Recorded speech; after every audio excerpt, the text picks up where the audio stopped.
Okay, I am back now, ready to go over my March reading wrap up. We have 12, 1, 2, 3, 4, 5, 6, 7, 8, 9, 10, 11, 12 books completed in March. So jumping right in. First of all, I did read one more of the Sookie Stackhouse books. I read Dead in the Family. This is probably my lowest rating of the series. This one I gave a 2.75 stars. And this is where I have lost interest and have not picked up another book. I knew it was around book 11. So I think this is, yeah, Dead in the Family is book 10 in the series. And at this point, it's just getting repetitive and I'm going to say less and less believable. This is a story about a telepathic woman who dates vampires. So I don't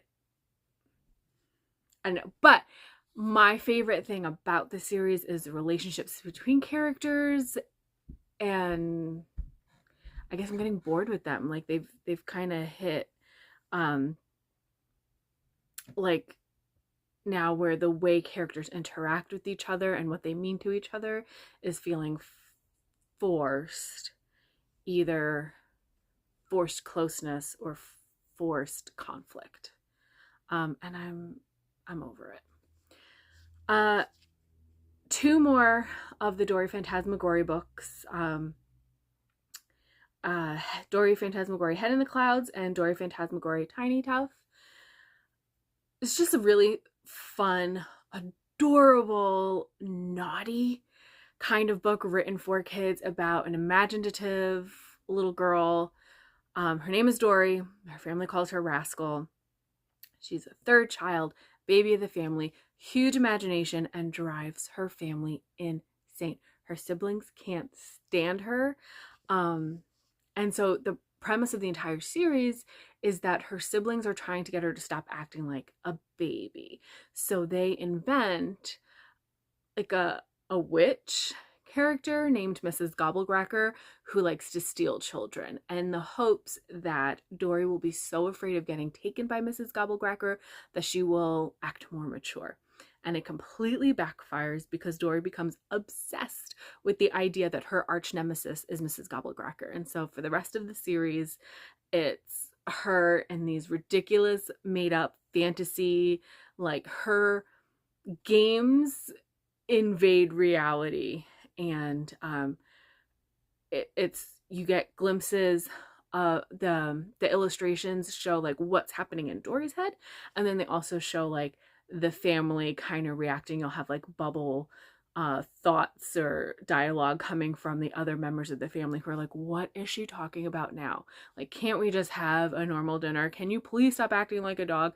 Like that kind of thing. So it's a very authentic um portrayal of like childhood and living with that child. So like as an adult reading it, it's hilarious. As a kid reading it, my niece cracks up and repeats the jokes over and over. My sister keeps sending me videos that she like sneakily records of my niece telling everyone she passes the jokes from Dory Phantasmagorie. It's adorable. So those ones I didn't rate, obviously, because they're kids' books. But that's my review. Love them. Highly recommend. Um, as an adult reader who has dealt with children, or as someone who wants something to read with children, it's a great series. The last book, I don't remember what it's called, but I just bought it for my niece when I was visiting a few weeks ago. That one was kind of a miss. That one deals, I think, with the idea of separation anxiety, and it talks about death a lot, which my niece is kind of going through something where like she was obsessed with the idea of dying, and so I was like, ooh, maybe we shouldn't read this book right now. But she giggled and laughed through it. I think even my mom reading it aloud to her was a little worried, but she liked it. Her favorite of the series, I think, is Dory Black Sheep, which is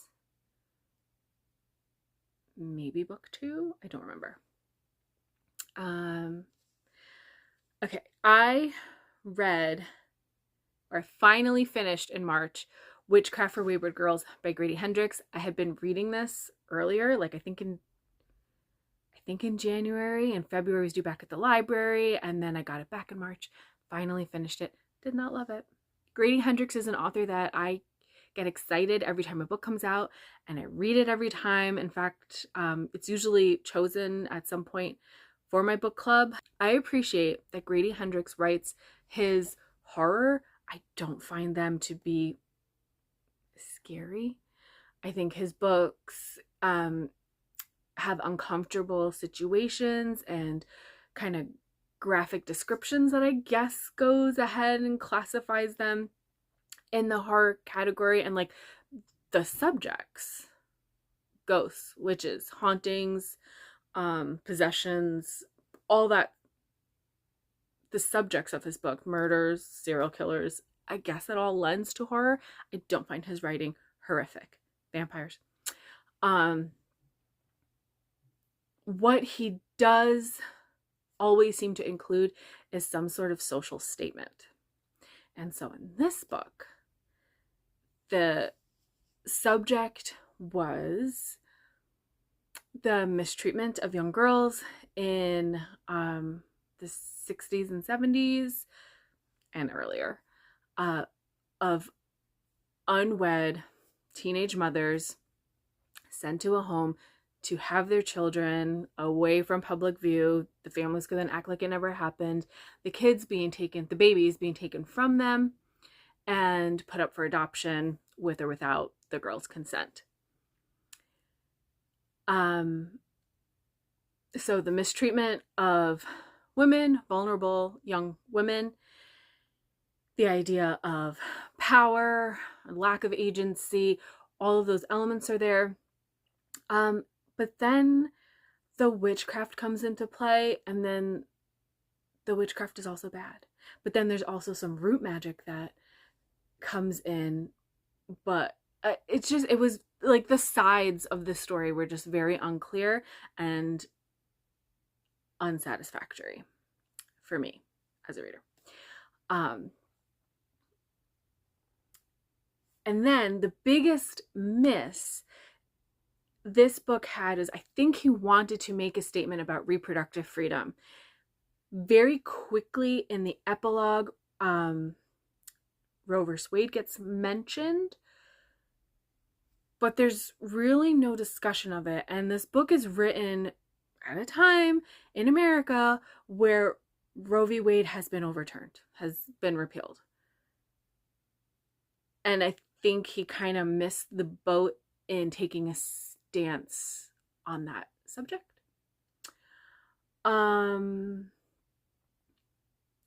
He tries, and I appreciate that, and I keep wanting to read his books, but they keep kind of just like missing.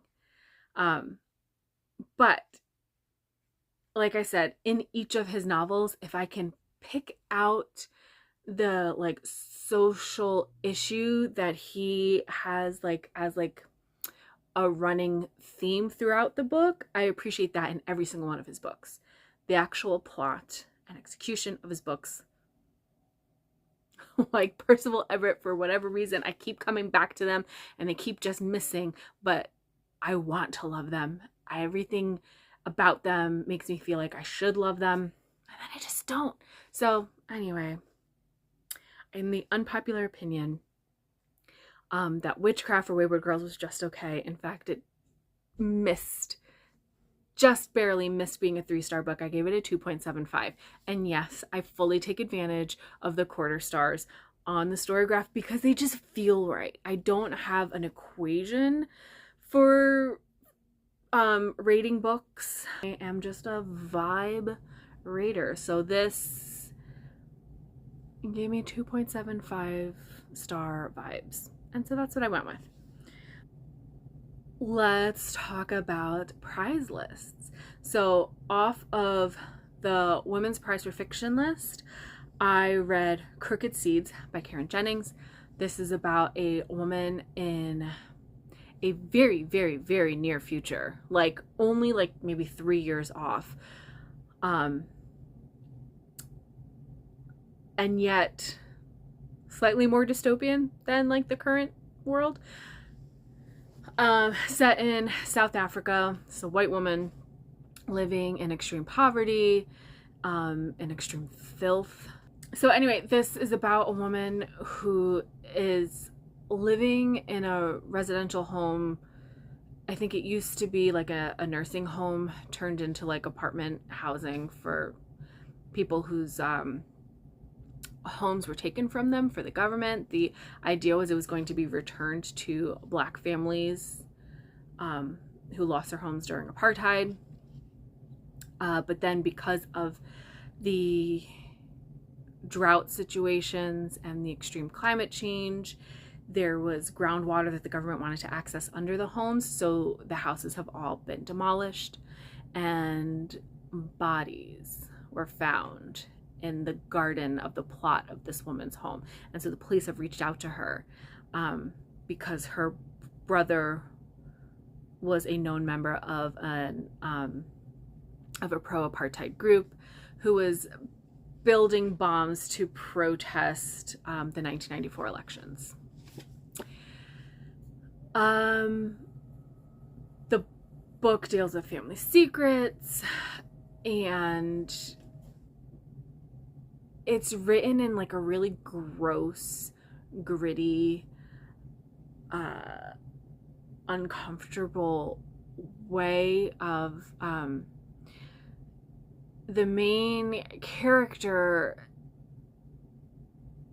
is disabled and poor. Like I said, she's ill,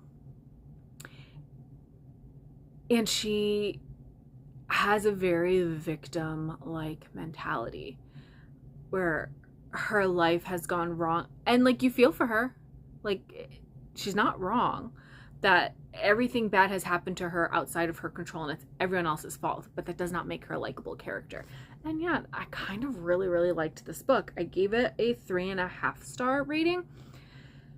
The mystery of the bodies that were found,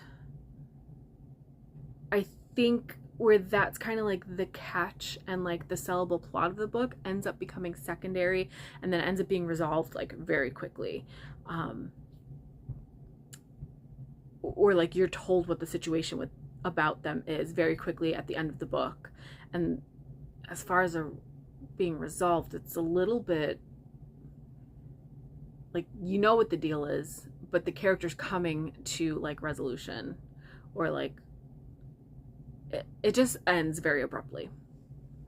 And so that's where it wouldn't hit the 4-star love it level of books. 5-star favorite, 4-star love it, 5-star adore it kind of is my rating vibes. But it was very well done and gripping. So 3.5 stars, I feel like, is fair. The other book that I read in March off of the Women's Prize for Fiction list is The Safekeep by Gail van der Wouden. And this is another one that kind of just missed I love it 4-star level. This got 3.75 stars. So I did enjoy this story very much. I'm afraid it's overhyped. And I'm afraid that the idea of like this blow your mind plot twist is overhyped, because the twist that most people are talking about, I pegged from the beginning. I felt it was very obvious. What I think is more of a twist is the trajectory that the characters at the beginning of the book are not the characters at the end of the book. And the way we get there does not feel like a level progression. It feels very abrupt in the switch, in the way the relationships change between characters. And I don't want to say anything else. I don't even want to tell you what this book is about. A, because it's super popular, has been on tons of award lists. Everyone has been reading and raving about it, so you probably already know. And B, because I feel like any detail is a spoiler. Even the author comparisons that I see everywhere, even the categorization of this book, kind of genre demographic wise, as a spoiler, because like I said, that shift in the way characters interact, that was the twist for me. And that is also why I rated this book a little bit lower than most people. It didn't feel like an even progression, like from point A to point B. It felt very abrupt and kind of unbelievable. The main character stopped being who I kind of pictured her as in an unbelievable way to me. But at no point was I not invested in the story. I enjoyed what the book was doing at every point. I just don't think it flowed from the very beginning to like the middle. And then the end I thought was obvious. But still, 3.75 stars. Really, really liked the book. I just think it's slightly overhyped. The other prize list I read for was the Carol Shields prize. Nicole and I buddy read Liars by Sarah Manguso, and this one just missed perfection level. Like, I gave this one 4.75 stars. It is an elegy of a relationship.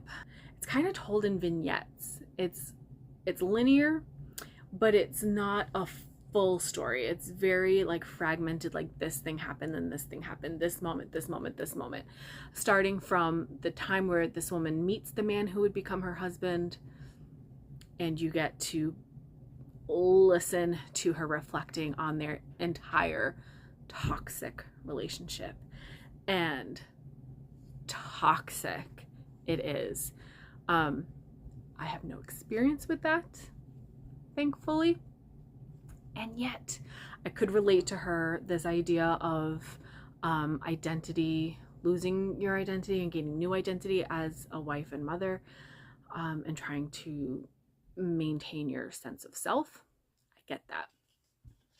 And her husband is just awful. This character is the worst. I know people like, not my husband,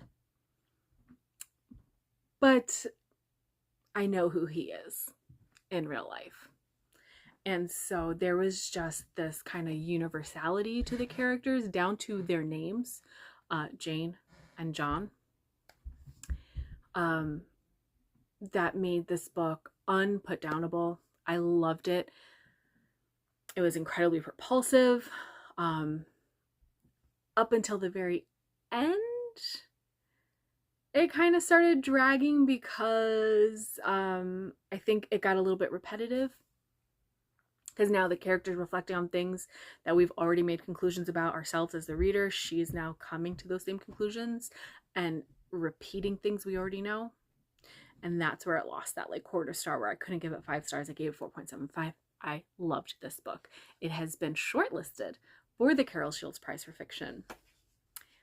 And not that I've read all the books on that short list, but it's the one I would pick. I have it pegged to win. So from there, I listened to The Hearing Test, which was off that same prize long list. This was not shortlisted, and I gave it 1 star. I could hardly remember what it's about. I just remember the tone is very like artsy and pretentious, and I hated it. It follows a young woman who wakes up with sudden hearing loss and follows her progression over a year of seeking treatment or kind of tracking the levels of loss. Structure wise, I don't know, it just felt very like artsy and disconnected, and I hated it, and so I hardly even remember it. Another one that doesn't stand out very strongly in my mind is The Shame by McKenna Goodman, I think. This one, so while waiting for All Fours to become available to me through the library, this had a very similar plot. It's about a woman living in Vermont. She is a stay-at-home mom, trying to be like a very earthy, crunchy, organic kind of parent. These are ideals that her husband finds very important. But she's pretty dissatisfied in her marriage. She kind of grows resentful of her husband and becomes obsessed with my eye is twitching. I don't know if you can tell. I guess when I watch it back, I'll know how obvious it is. But it's driving me insane. Anyway, she becomes obsessed with a social media influencer who's, you know, another trad wife, crunchy mom vibe kind of thing. And so this main character reaches out to that influencer who's looking for a nanny and tells her, I'm available, I don't have kids, I can come down to the city and work for you. And so she leaves her family and just walks out on her husband and kids, and then kind of sees like the truth, right? Because what you see projected on social media is not reality. And so she doesn't even take this job, but she's left her family, and so she's kind of hiding out somewhere in the middle, reflecting on who she is and what she is and her values.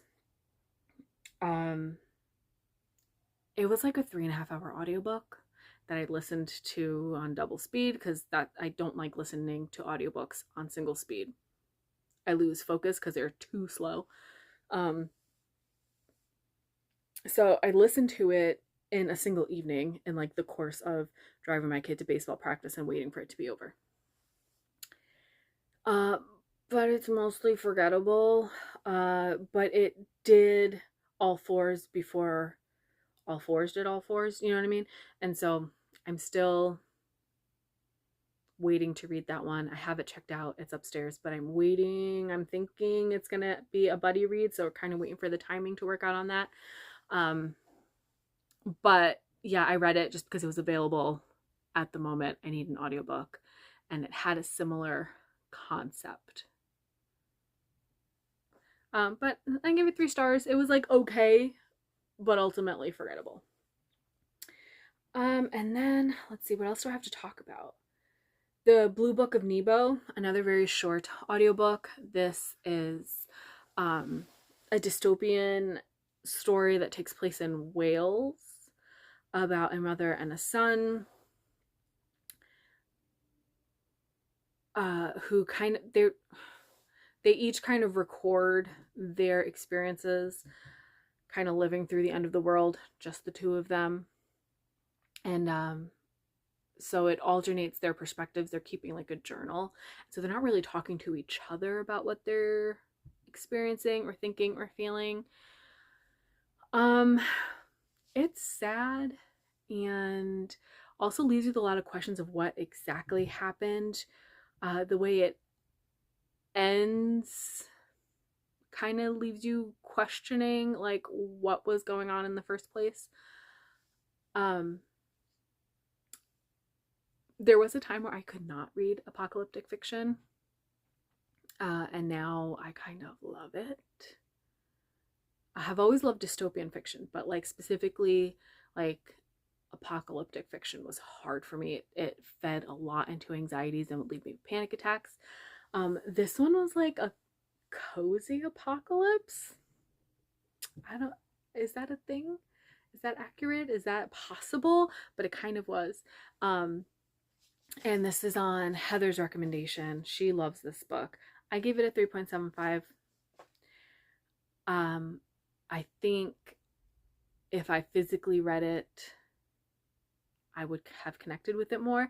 And I also think it needed to be longer. I also read Civil Disobedience, which I guess would be an essay, right? It's I have a book that contains Walden and then Civil Disobedience is just the very end, and it's just a very tiny portion of the book by Henry David Thoreau, who is just writing about objecting to war and actions by the government. And his form of civil disobedience is refusing to pay taxes, for which he was arrested. And I just wish I had the balls to take the same stance he did. A lot of sticky flags posted like throughout. They're writing like a lot of really good lines about patriotism and morality, and it just really reflected how I'm feeling today here in the States. And let's see, lastly, The Catcher in the Rye. Pretty sure I read this in high school and did not like it and barely remembered it. Like most people, the only thing I could tell you was that it's about an angry kid who runs away from school and gets a hotel in New York and hires a stripper and gets punched by a pimp. That's all I remember about the book. It is a lot more than that. And as an adult reading it, I can appreciate what Holden Caulfield is going through. I can identify his depression and his anxiety and his PTSD. And I can identify all the places where he has been let down by the adults in his life. So, do I think it works as a book assigned for high schoolers? No. Did I like it more as an adult revisiting it? Absolutely. Did I like it? Still no. I think what it failed to do for me was, first of all, I guess the point was to write about, the mentality of being post-war, post-World War II, and the author's basically writing his experiences coming out of World War II without writing a war novel. I wouldn't get that from what I read in this book. Only outside research and analysis tells me that, and I'm like, oh, okay, I can kind of see it. Secondly, for me, like The Great Gatsby, which I was also assigned in high school, also did not like, also revisited as an adult and still did not like, I have no time to feel sympathy for rich white people. I'm sorry, but I can't feel bad for you at that level that I want to. I know you're going through it. I don't think the novel did a good job dissecting what class issues exist in Holden's struggle, because I think it hints at them. I think part of the reason he's struggling so much is this detachment he feels from his parents. The idea that they're confused about why he reacted certain ways to certain things. It's like, come on. And him being sent to boarding school after boarding school after boarding school when what he really needs is stability and attachment. I think that speaks to a class issue that was completely ignored by the book. And so 2.75 stars is what I gave that one. And I failed at keeping this brief, but it is what it is. That's everything I read in March. I am all caught up. So my next video hopefully will be a vlog, and then hopefully I will get maybe an organized idea of like what my tops of the first quarter have been for 2025. So, okay, look out for that, and I will talk to you soon. Bye.